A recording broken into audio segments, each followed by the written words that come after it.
Bismillahirrahmanirrahim. Assalamualaikum warahmatullahi wabarakatuh. Ya, Alhamdulillah wassalatu wassalamu ala Rasulillah wa ba'd. Terima kasih untuk teman-teman sekalian yang masih hadir pada sesi kedua ini.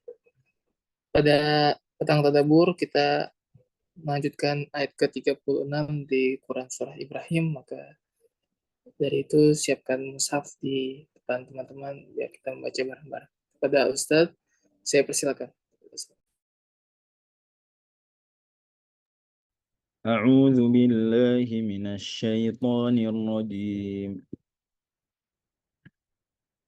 رب إنهن أضللن كثيرا من الناس فمن تبعني فإنه مني ومن عصاني فإنك غفور رحيم ربنا إني أسكنت من ذريتي بواد غير ذي زرع عند بيتك المحرم ربنا ليقيموا الصلاة فاجعل أفئدة من الناس تهوي إليهم وارزقهم من الثمرات لعلهم يشكرون. Kata Allah Subhanahu wa taala, Rabbi innahunna adlalna, hikayatan an qali Nabi Ibrahim alaihissalam. Ayat 36, Allah berfirman tentang ucapan Nabi Ibrahim. Nabi Ibrahim mengatakan, ya Allah, wahai Tuhanku, innahunna, sungguhnya berhala-berhala tersebut, adlalna katsiran minan nas, telah menyesatkan banyak dari manusia, yakni dhalla bihinna katsirun minan nas. Ini banyak orang sesat akibat berhala-berhala tersebut. An tariqil huda, dari tersesat dari jalan petunjuk, hatta abaduhun, sampai mereka menyembah berhala-berhala tersebut. Wa hadza minal maqlub, yang ini dalam ilmu balaghah namanya maqlub. Maqlubnya gimana? Ini berhala yang sifatnya batu ya. Bisa nggak nyesatin, ngajak orang nyembah dia? Berhala yang sifatnya batu. Nggak bisa. Tidak bisa ya. Berarti ada kiasan dalam bahasa Indonesia. Ada majaz. Ya. Gaya bahasa di sini, gaya bahasa yang kiasan, maklub istilahnya. Wa hadza minal maklub. Ya, ini kebalik. Karena berhala nggak menyesatkan orang. Orang sesat dengan berhala. Tapi Allah ungkapkan berhala menyesatkan orang. Dan itu sah secara bahasa Arab. Istilahnya Imam Syafi'i, sa'atul lisan. Di perluasan bahasa Arab ya, jadi sah. Oke. Nadhiru qaulu ta'ala, contoh lainnya adalah firman Allah Subhanahu wa taala, innama dzalikum syaitanu yukhawwifu awliya'ah.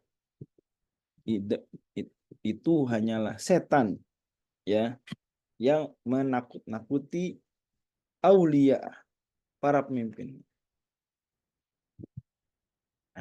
Yukhawwifu aulia, atau aulia juga sih kawan dekat.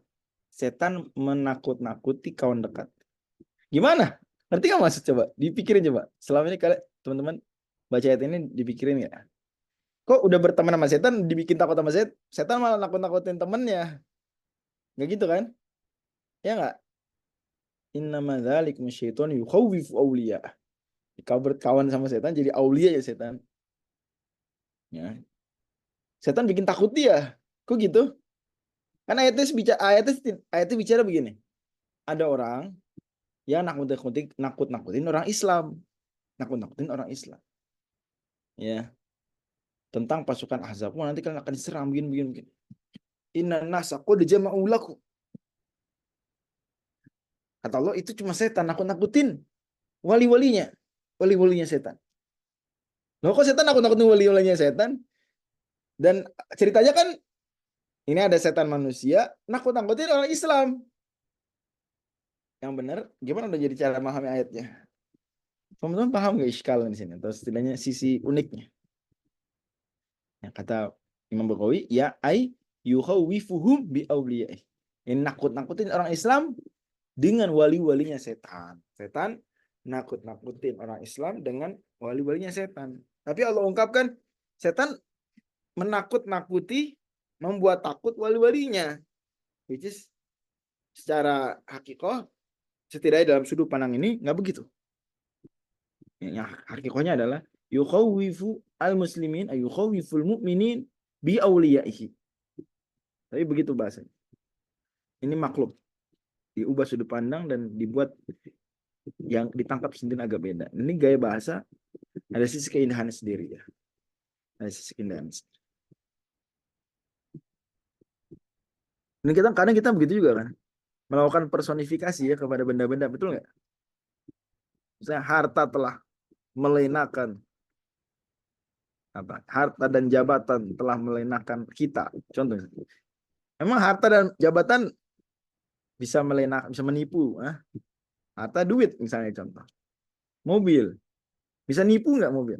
Harta dan jabatan telah menipu kita. Bisa telah memperdaya kita. Jabatan kan jabatan tuh kayak apa sih? Suatu maknawi ya. Jabatan apa? Mungkin kursi di satu tempat, satu kantor gitu ya. Apa emang bisa nipu, bisa memperdaya? Enggak, tapi itu kiasan. Dan kita paham ngerti maksud. Walaupun dibuat seperti begitu ungkapan. Waqila nasabal idlala ilal asnami li'annahu nasabun fihi. Ada juga pendapat, tapi Imam Baghawi memandangnya lemah. Bahwa ya ini majas juga betul, tapi sah berhala disebut menyesatkan. Kenapa? Membuat sesat karena mereka menjadi sebab. Jadi alakunya adalah sababi. Kama yaqul qailu fatanatni dunya, seperti perkataan seorang, dunia telah menipu, memperdaya. Nasabal fitnata ila dunya li anna sababul fitnah. Wallahu a'lam. Faman tabi'ani fa innahu minni. Barang siapa mengikuti aku maka dia termasuk dariku. Apa maksud dariku? Ai min ahli dini. Ini termasuk pengikut agamaku. Wa man asani fa innaka ghafurur rahim. Dan barang siapa yang mendurhakaiku maka sungguh engkau. Kira-kira doa Nabi Ibrahim gimana? Ya Allah, siapa yang ngikutin aku maka dia termasuk golonganku. Siapa yang mendurhakaiku maka sungguhnya engkau. Kira-kira apa yang disebut sama Nabi Ibrahim? Siapa yang mendurhakaiku maka engkau. Kira-kira nama apa yang bakal disebut sama Nabi Ibrahim?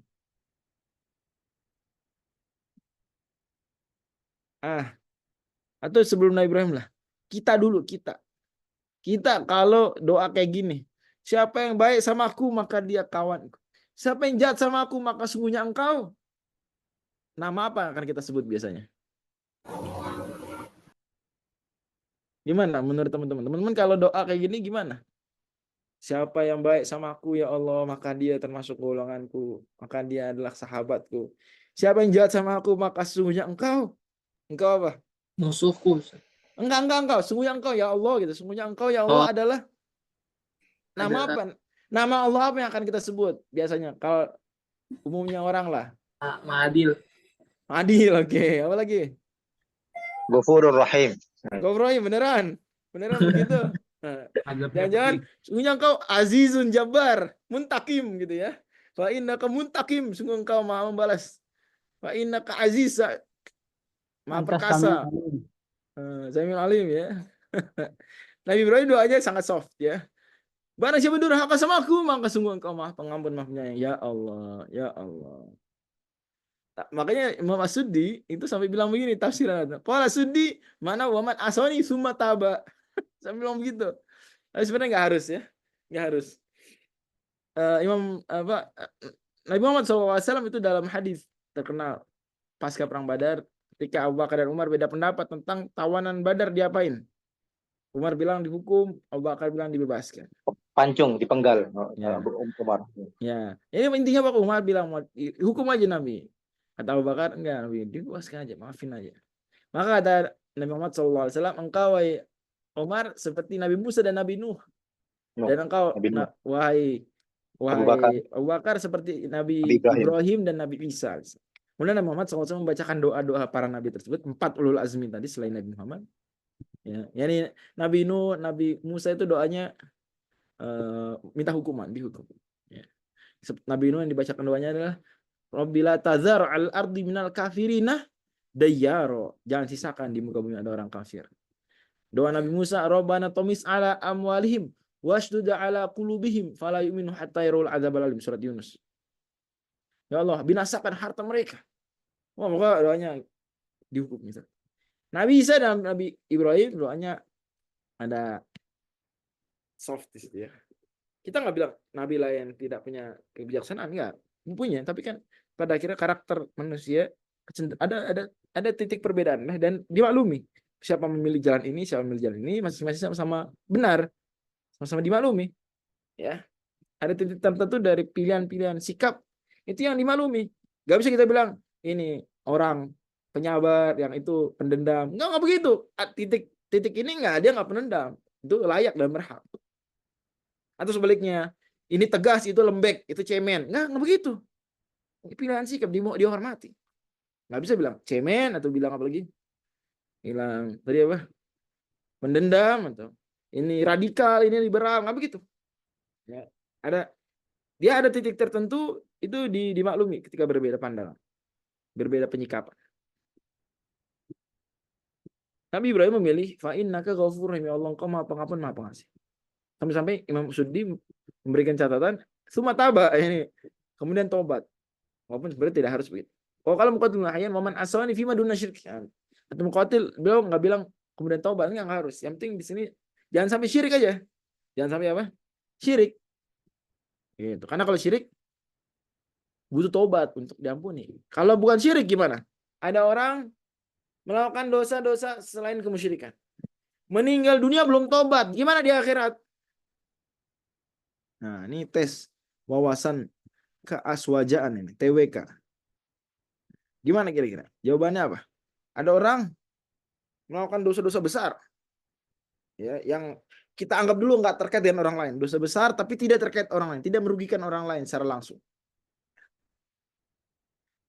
Kemudian dia tobat, kemudian meninggal sebelum tobat. Gimana di akhirat? Nah, gimana di akhirat? Menurut keyakinan Ahlus Sunnah wal Jamaah. Dibakar dulu di neraka, dihukum dulu di neraka, Dihukum di neraka. Terus? baru kembali lagi surga. Oke, ada jawaban lain? Masih kurang tepat. وَمَنْ يَعْمَلْ مِثْقَالَ ذَرَّةٍ خَيْرًا يَرَهُ وَمَنْ Jadi- يَعْمَلْ مِثْقَالَ ذَرَّةٍ شَرًّا يَرَهُ. Jadi gimana di akhirat? Terserah Allah, Sesuai Ustaz. dengan amal perbuatan. Ustaz. Sama perbuatan. Oke, jawaban ketiga tadi ada yang jawab tadi agak nyelak dikit. Terserah Terserah Allah. Allah. Betul. Nah, itu jawaban yang benar. Nomor 3. Ya, jadi jawaban yang benar kalau kita ditanya orang yang melakukan dosa besar, nggak terkait dengan orang lain ya. Dosa besar efeknya tidak langsung mengenai orang lain. Dosa istilahnya dosa antara dia dengan Allah. Dia meninggal dunia belum tobat, maka di akhirat terserah Allah. Terserah Allah. Wa man yamut walam yatub mina khata fa amruhu mufawadun lidzil ato, gitu kata Imam Safari ini dalam Ad-Durratul Mudiyah. Wa man yamut walam yatub minal khata fa amruhu mufawadun lidzil ato fa in yasha yafu wa in sya'an taqam wa in yasha a'ta wa ajzalan ni'am. Jadi keyakinan Ahlussunnah wal Jamaah adalah orang yang melakukan dosa besar tidak terkait dengan manusia, kemudian meninggal belum tobat, maka di akhirat terserah Allah. Kalau Allah mau maafkan, Allah maafkan, otomatis masuk surga langsung, tanpa perlu masuk neraka dulu. Tapi kalau mau juga Allah berkehendak, Allah masukkan neraka dulu, baru nanti masuk surga. Di nerakanya berapa lama juga, apakah sepadan dengan dosanya atau dikasih pengurangan, juga terserah Allah. Wallahu a'lam. Juga terserah Allah. Itu hak prerogatif Allah. Jadi kita jangan jawab begitu, jangan jawab masuk neraka dulu langsung baru masuk surga. Itu ada benernya itu, Pak, cuma masih belum tepat. Ya, karena seolah-olah kita memastikan mesti masuk neraka dulu. Enggak. Bisa aja dia belum tobat, betul. Tapi dosanya enggak terkait orang lain, ya. Dan dosanya bukan kemusyrikan. Maka bisa Allah ampuni langsung. Itulah maksudnya firman Allah, innallaha la yaghfiru an yushraka bihi wa yaghfiru ma duna dzalika liman yasha. Itu maksudnya. Yang ada di surat 4 ayat 48 dan 116. Itu maksudnya. Oke. Adapun dia melihat dulu balasan, dia melihat amalnya, maka ya dia melihat aja, tapi itu belum betul-betul menjawab. Ya, walaupun dia betul juga, nggak salah. Jadi orang meskipun dia diampuni, dia akan melihat catatan amalnya. antara dia dengan Allah, dia akan melihat. Kata Allah Subhanahu wa taala di sebagian hadis qudsi, satartu halaka fid dunya wa an aghfiru halakal yaum. Telah kututupi salah ini di dunia dan aku akan ampuni. Ya. Kalau dosa terkait orang lain maka dipersilakan korbannya untuk memilih ya, untuk apa? Untuk minta. Dan umumnya orang kalau di akhirat dia minta kompensasi. Dia minta kompensasi misalnya berupa minta pahala. Nah, gitu. Atau oper dosa. Begitu. Saya tidak tahu ada orang yang di akhirat tetap dia dermawan memaafkan. Saya nggak tahu soal itu. Walaupun nggak mustahil, cuma agaknya sulit karena orang di akhirat semua akan nafsi. Ya.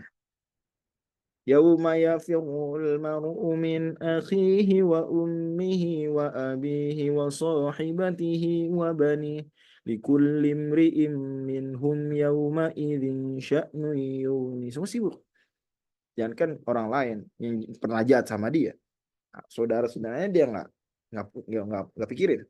Dalam ayat lain, yubassarunahum yawaddul mujrimu law yaftadi min adzabi yaumi idzin bibani. Bahkan dia mau nebus dirinya, dia mau dihukum nih. Dia berandai anaknya aja yang dihukum. Atau istrinya atau orang sedunia dihukum, jangan saya gitu. Jadi nggak sulit dibayangkan di akhirat ada yang punya kesempatan dapat tambahan pahala terus nggak usah deh. Sulit dibayangkan, walaupun saya sendiri nggak memustahilkan. Mungkin butuh penelitian apakah ada dalil yang memustahilkan ya. Tapi kalau dalil yang mengesankan itu kayaknya unlikely terjadi ya. Itu dua tadi. Yang di surat apa tadi? Abasa dari surat Al-Ma'arij. Ya, wa qila qala dzalika qabla an yu'allimahu Allahu annahu la yaghfiru syirka. Ada pendapat tapi lemah, dianggap lemah oleh Imam Baghawi, yaitu Nabi Ibrahim berdoa fa innaka ghafurur rahim sebelum diberitahu Allah bahwa Allah nggak ngampuni kalau itu syirik. Ini seperti ada sisi penguatnya karena Nabi Ibrahim pernah mendoakan untuk ayahnya. Ya. Waghfirli abi di surat Asy-Syu'ara. Bahkan menjanjikan akan mendoakan di surat Maryam. Qala saufa gimana? Gimana ayatnya? Pokoknya Nabi Ibrahim bilang akan doakan ayahnya. Astaghfirulaka rabbi innahu kana bi hafiyya gitu. Qala saufa astaghfirulaka rabbi innahu kana bi hafiyya. Aku akan mintakan ampun buat engkau ayah di surat Maryam. Di surat Asy-Syu'ara beneran Nabi Ibrahim mintakan ampun. Waghfirli abi, Allah ampuni ayah. Innahu kana minadh-dhalin. Sungguh dia tersesat. Ayahnya pembuat berhala, ayahnya musyrik. Ya. Dan ayah yang dimaksud Azar itu yang di surat Al-An'am. Wa idh qala Ibrahimu li abihi azara atattakhidhu asnaman aliha. Ya, bahkan Syekh Ibnu Asyur itu menegaskan, belum meneliti lumayan dalam terhadap literatur ahli kitab bahwa Azar itulah tarikh, itulah ejaan tarikh. Nah, atau Torah yang di Alkitab atau di Taurat disebut sebagai nama ayahnya Nabi Ibrahim. Nggak bertentangan. Cuma ejaan Arabnya itu Azar. Gitu. Agak detail, tapi itu salah satu Torah ini bahasa Ibrani ya, bahasa Torah. Iya, tapi maksud versi Arabnya adalah Azar. Jadi Allah menggunakan wa idh qala Ibrahimu li abihi azara atattakhidhu. Apalagi Imam Baghawi udah bawakan saat menafsirkan ayat tersebut, juga Imam Razi juga sebutkan, seingat saya juga Imam Qurtubi sebutkan bahwa Azar itu julukan, gelar. Jadi sah juga namanya tarikh, gelarnya Azar, selesai. Jadi nggak perlu dicarikan seperti pendapat sebagian mufassirin yang bilang, oh Azar itu pamannya Nabi Ibrahim, bukan ayahnya. Enggak. Walaupun kita hargai pendapat tersebut sebagai sebuah pendapat, tapi dia nggak tepat. Oke. Anyway, intinya Nabi Ibrahim pernah mendoakan ampunan untuk ayahnya. Ayahnya musyrik, pada meninggal dalam kondisi musyrik. Sebelum Allah beritahu, dan nanti Allah beritahu. Maka Allah bilang di surat Taubah, wa ma kana istighfaru Ibrahim li abihi illa am mau'idatin wa'adaha iya. Tidaklah minta ampun Nabi Ibrahim untuk ayahnya kecuali itu memenuhi janji saja. Falamma tabayyana lahu annahu aduwwun lillahi tabarra'a min. Ketika sudah jelas ayahnya adalah musuh Allah, maka Nabi Ibrahim berlepas diri dari ayah. Bahkan dalam sebuah hadis Nabi Muhammad SAW menceritakan bahwa Nabi Ibrahim menjumpai ayahnya dalam kondisi berdebu di akhirat, berdebu. Ya. akibat tidak beriman. Nabi Ibrahim pun tanya, kenapa engkau? Nah, dan seterusnya ini nggak beriman. Nabi Ibrahim jadi pernah mendoakan ayahnya yang musyrik, mengasankan itu mendukung pendapat ini, tapi Imam Baghawi mengatakan pendapat ini pun lemah sebetulnya. Qaulu azza wa jalla rabbana inni askantu min dzurriyyati, ya Allah aku tempatkan sebagian dari keturunanku. Kenapa pakai min? Kenapa pakai sebagian dari keturunanku? Kenapa? Karena tidak semuanya. anak nggak semua ditaruh di Mekah. Anak Nabi Ibrahim waktu itu ada 2, satu di Mekah,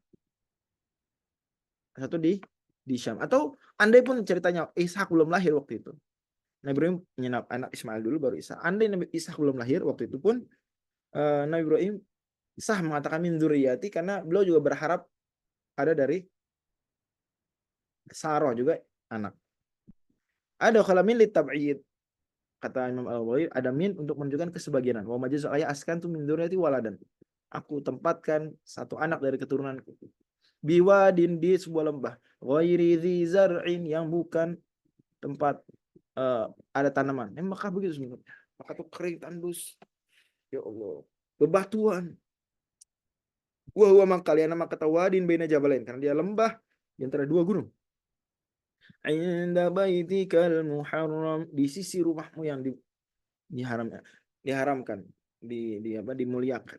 Samahu muharram li'annahu yahrumu indahu ma la yahrumu indahu, disebut muharram yang diharamkan karena ada hal-hal yang diharamkan di sisi Ka'bah tidak diharamkan di selainnya. Contohnya apa? Apa contoh perbuatan nggak boleh dilakukan di sekitaran Ka'bah, atau bahasa kita di tanah haram, tapi boleh di luarnya? Contohnya apa?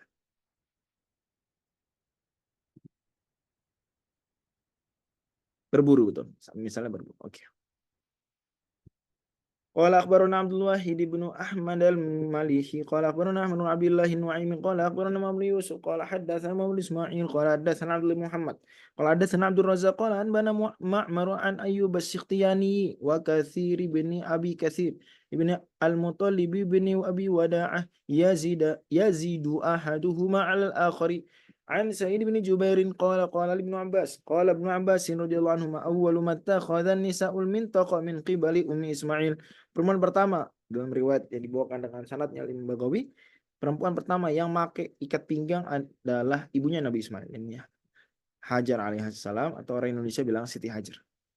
Ittakhadhat mintaqan li tu'affiya atharaha ala Sarah. Pakai ikat pinggang tersebut supaya menutupi jejaknya dari Sarah. Wallahu bisawab. Kemungkinan yang dimaksudkan, saya juga sempat cari soal ini, adalah perempuan tuh kan bajunya gimana kalau perempuan? Gimana baju perempuan? Lebar, Ustaz. Lebar, menjuntai ke tanah. Jadi kalau lewatin pasir, baju perempuan yang lewat sama laki-laki yang lewat beda nggak? Beda. Beda ya, karena perempuan ada roknya gitu, roknya bahasanya roknya tuh nyeret, sehingga wah ini perempuan yang lewat. Oke. Gimana biar beda sama laki-laki?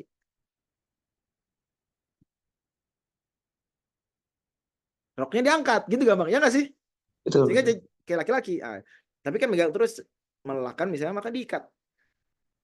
Allah. Jadi begitu. Tsumma ja'a biha Ibrahim alaihissalam wa bibniha Ismail wa hiya turju, kemudian datang membawa Nabi Ibrahim, membawa Hajar tadi ke Mekah adalah Nabi Ibrahim membawa anaknya Nabi Ismail. Wa hiya turju, sambil disusui. Hatta wada'ahuma 'indal bait. Dan wallahu a'lam nampaknya memang ini masih kecil banget Nabi Ismail ya. Diletakkan di sisi al-bait. Pertanyaan saya, Nabi Ismail masih kecil. Gimana ada kata al-bait di sini? Baitullah gimana? Bukan yang bangun Ka'bah tuh Nabi Ibrahim dan Ismail katanya. Hah? Gimana? Di Adam yang pertama, Ustaz.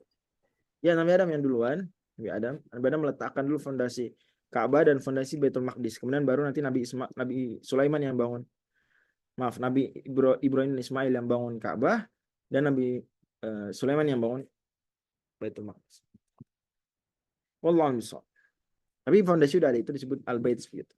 Inda dauhatin, di sisi sebuah teduhan pohon, ke Zamzam di atas yang nanti jadi sumur Zamzam fi a'lal masjid di sisi bagian atas apa yang nanti disebut sebagai masjid Najlah. Oleh sama kata Muidzin ahadul wali sabihama. Enggak ada seorang pun di Makkah waktu itu. Benar-benar kosong. Jangan bayangin sekarang. Dan enggak ada air. Wada'ahuma hunalik, taruh situ. Wadu' indahuma jiraban fihi tamr. Dikasih kantong di dalamnya ada kurma. Wasiqaan fihi ma. Kasih sebuah kendi gitu atau ya inilah kantong air di dalamnya ada air. Tsumma qafal Ibrahim muntaliq. Ibrahim pergi. Fatabi'athu Ismail. Siti Hajar kejar. Maka dia Ibrahim, aina tadhhab? Pergi mana wahai suamiku? Wa tatrukuna bi hadzal wadi alladzi laisa fi insun wala syai'. Kamu tinggalin kita, saya dan anak kita yang masih kecil nih di tempat ini yang tidak ada orang, enggak ada pun apapun, pohon air enggak ada. Faqalat lahu dzalika mirra. Diulang berkali-kali. Wahai suamiku, engkau tinggalkan kita di tempat seperti ini. Wajah la yatafitu ilayya. Nabi Ibrahim enggak nengok. Jalan terus, enggak nengok. Faqalat lahu, Allahu amaraka bihadza. Apa Allah nyuruh kamu untuk melakukan ini? Nabi Ibrahim bilang, "Na'am, iya." Qala na'am. Qalat idzan la yudayyi'ana. Kalau gitu, maka Allah tidak akan menyia-nyiakan kita. Masya Allah, iman kuat ya. Summa raja'at. Kemudian Nabi Ibrahim, Siti Hajar balik ke tempat tadi setelah ngajar suaminya ya, yang pergi. Fantolak Ibrahim. Nabi Ibrahim pergi. Hatta idza kana inda saniyah, sampai di sisi Saniyatul Wada, yang saniyah. Sekarang kayak tempat-tempat bis tuh di area sekitar situ. Haitsu la yarawnahu istaqbala wajhil bait. Kemudian ketika ke tempat dia orang-orang enggak ngelihat, Siti Hajar berdoa menghadapkan wajahnya ke fondasi Ka'bah. Tsumma da'a biha ulai da'wat. Kemudian doa dengan berdoa. Maaf. Nabi Ibrahim yang berdoa bukan Siti Hajar ya. Nabi Ibrahim. Jadi Nabi Ibrahim ketika sudah sampai di tempat yang sekarang ada bis-bisnya itu, ya tempat di Mekah sekarang, itu Saniyah. Nabi Ibrahim ketika udah nggak kelihatan istrinya juga, Nabi Ibrahim menghadap ke fondasi Ka'bah yang nanti akan dibangun. Kemudian Nabi Ibrahim berdoa dengan doa tadi, Rabbana inni askantu min dzurriyyati biwadin ghairi dzi zar'in 'inda baitikal muharram. Gitu ya, Allah. Farafa yadayhi berdoa hatta balagha yashkurun. Sampai kata-kata yashkur. Wajal uzmu Ismail turdiu Ismaila wa tashru min dzalikal ma. Ibunya Nabi Ismail, Siti Hajar atau Hajar alaihissalam menyusui putranya dan minum dari air yang dibawakan tadi.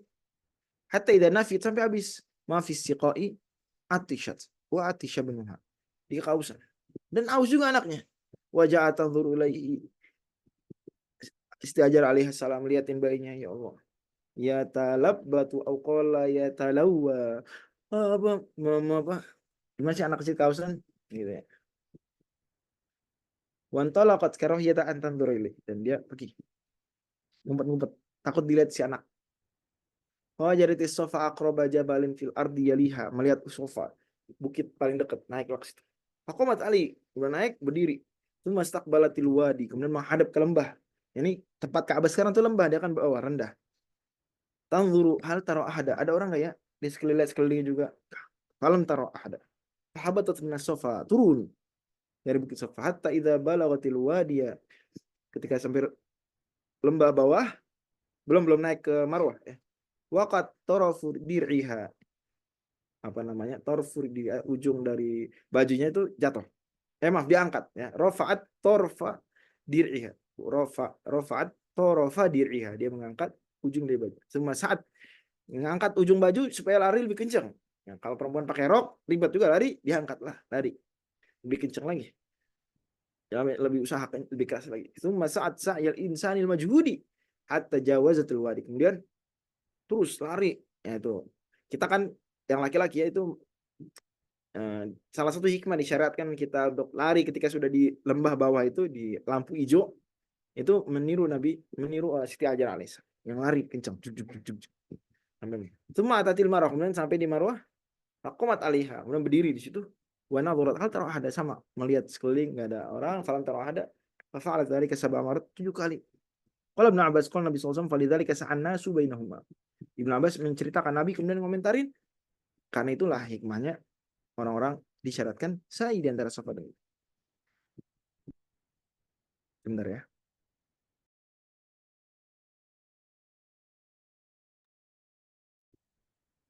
Oke, kalau gitu kita sampai sini. Insya Allah kita lanjutkan lagi pertemuan mendatang. Ada pertanyaan dulu, saya mungkin respon sedikit. Sebagian orang menamakan salah satu nama istri Nabi Ibrahim itu Siti Hajjah. Siti itu artinya Sayyidati, singkatan dari Sayyidati. Kadang di Asit, Sit, Alif Lam, Sit, itu maksudnya Siti, Sayyidah. Sayyidatu, Asitu, gitu. Asitu, ini Asitu, inilah Asitu Fatimah. Di bawah-bawah apa? Sayyidati disingkat jadi Siti. Terus ke Indonesia Siti. Ya. Nah, hukumnya berarti sama seperti hukum menambahkan Sayyidina sejenis. Wallahu alam yang lebih kuat harusnya boleh. Siogianya itu pendapat dibolehkan karena penghormatan belaka. Tidak masuk ranah ibadah mahdoh, tidak masuk ranah ibadah ritual sehingga tidak ditanyakan apa dalilnya. Secara khusus eksplisit. Ya. Tapi cukup dalil kita menghormati orang-orang soleh, menghormati para nabi. Seperti kita ada tetangga kita mau sebut namanya, kita sebut Pak Rahmat, Pak ini, Pak Wali Kota, Pak RT, Pak Bapak, gitu. Siti tuan, nyonya kalau perempuan Siti berarti nyonya, begitu. Ini ungkapan kesopanan saja karena ya kita agak berat. Rata-rata orang Indonesia agak berat menyebut nama seorang yang dihormati dengan nama, agak berat, gitu ya. Makanya Sayyidina Nabi Muhammad. Siapa sih? Tega, walaupun sebetulnya nggak otomatis su'ul adab ketika menyebut Muhammad saja langsung, karena tidak sedang memanggil, tapi sedang menyebut sebagai orang ketiga. Beda ya, yang dilarang tuh la taj'al du'a ar-rasuli bainakum wa ba'dikum ba'd. Itu ketika jadi orang pertama, orang kedua. Adapun kalau jadi orang ketiga enggak. Makanya Allah sendiri gunakan itu. Wa ma Muhammadun illa rasul, orang ketiga. Tapi kalau memanggil nggak ada ya Muhammad dalam ayat Quran. Anyway, tapi tetap kita cenderung menjaga etika ada maka begitu, dan fatwa para ulama juga menyebutkan boleh menambahkan Sayyidina Siti. Misalnya Lajnah Daimah Arab Saudi, MUI-nya Arab Saudi itu fatwakan boleh di luar sholat menambahkan Sayyidina. Kalau dalam sholat ya karena lafal zikir sholat itu tauqifi maka nggak ditambahkan. Walaupun dalam mazhab Syafi'i pun tetap disunahkan ditambahkan Sayyidina dalam syahadat ketika tasyahud di dalam sholat dalam mazhab Syafi'i ya. Karena pandangannya ini tambahan yang ringan dan kategorinya bid'ah idhofiyah, dan bid'ah idhofiyah dibolehkan dalam mazhab Syafi'i. Itu wallahu a'lam, benar-benar bisa memberikan pencerahannya. Tapi siapa yang tidak mau mengatakan Siti, nggak apa-apa. Nggak akan dituduh macam-macam. Nggak apa-apa. Silakan, itu perbedaan sudut pandang dimaklumi. Ringan soal ini, insyaallah. Nanti kita sama-sama hormat kepada wanita-wanita solehah dari istri-istrinya para nabi. Demikian. Wallahu a'lam. Subhanakallahumma wa bihamdika asyhadu an la ilaha illa anta astaghfiruka wa atubu ilaik. Wassalamualaikum warahmatullahi wabarakatuh. Waalaikumsalam. Waalaikumsalam warahmatullahi wabarakatuh. Ya, insyaallah kapan kita libur ya, dan lanjutkan 2 pekan kemudian. Semoga ilmu yang kita pelajari bermanfaat. Assalamualaikum warahmatullahi wabarakatuh. Waalaikumsalam.